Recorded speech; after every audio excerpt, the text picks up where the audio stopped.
Oui, merci, Monsieur le Président.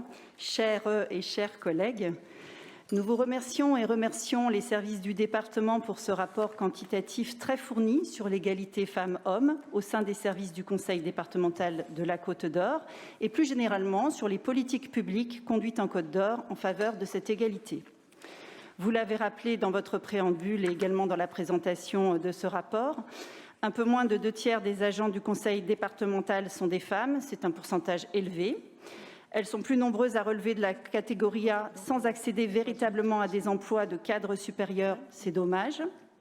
Aux antipodes, si je puis dire, elles sont également plus nombreuses à relever de la catégorie C, ce qui est plus préoccupant en termes d'égalité dans la rémunération globale. Elles représentent quasi tous les postes à temps partiel. Il sera intéressant de savoir si ce temps partiel est subi ou non. Sans redire tout ce qui a été dit, finalement, le conseil départemental est le reflet des tendances de notre société, à savoir qu'il existe des marges de progrès très importantes, notamment pour faire évoluer nos représentations, les femmes au social et à l'administratif, et féminiser d'autres domaines, les services plus techniques. Et que les questions de rémunération, de carrière, d'articulation entre vie professionnelle et personnelle méritent d'être traitées qualitativement, d'où le plan départemental que vous avez évoqué. Je voulais également revenir sur l'absentéisme des femmes, où je me dis qu'il aurait été utile d'avoir davantage de précision dans la synthèse du rapport pour éviter toute stigmatisation. En effet, si les femmes sont plus nombreuses que les hommes au sein des services du département, de fait, elles comptabilisent plus de journées d'absence. De surcroît, il est nécessaire de rappeler qu'une femme va plus facilement prendre un jour de congé pour rester auprès de son enfant malade. Et évidence, elle va être en congé du fait de sa grossesse, pas l'homme. Même si l'augmentation du congé paternité va sans doute réduire cet écart dans les années qui viennent, congé paternité instauré initialement en 2002 par la gauche, il faut bien le rappeler. Par ailleurs, ce rapport revient plus généralement sur la population côte-d'orienne où la précarisation touche davantage de femmes que d'hommes parce qu'elles sont en situation de monoparentalité ou parce que, si leur espérance de vie est en moyenne plus élevée, leurs ressources, eu égard sans doute aux carrières qu'elles n'ont pas pu avoir, au temps partiel subi, sont souvent trop insuffisantes.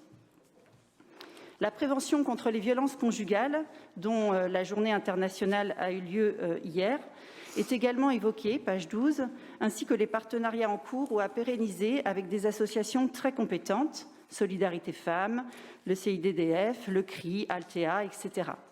Cependant, pour garantir une coordination départementale entre tous les acteurs, il serait urgent que le Conseil départemental de prévention de la délinquance se réunisse, car il n'est plus actif depuis plusieurs années en Côte d'Or.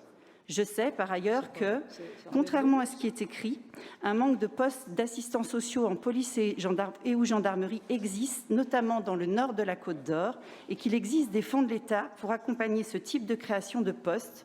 Des recrutements sont-ils en cours? Mais revenons plus généralement au combat pour l'égalité femmes-hommes mené depuis des siècles. Oui, il faudra du temps pour que les choses changent véritablement, mais c'est déjà fondamental d'évoquer ces inégalités dans cette Assemblée et d'en faire un réel sujet. C'est fondamental de prendre conscience du chemin qu'il reste à faire pour le droit des femmes, et ce n'est pas l'histoire d'1 ou 2 journées internationales par an. Je pense que nous en sommes toutes et tous convaincus, c'est tous les jours qu'il faut y être attentif. Je relisais un article du Monde intitulé « Les droits des femmes passent par la gauche ».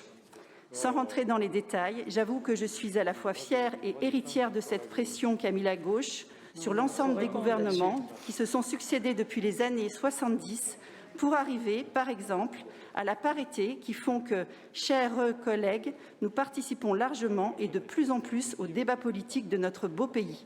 Ne lâchons rien.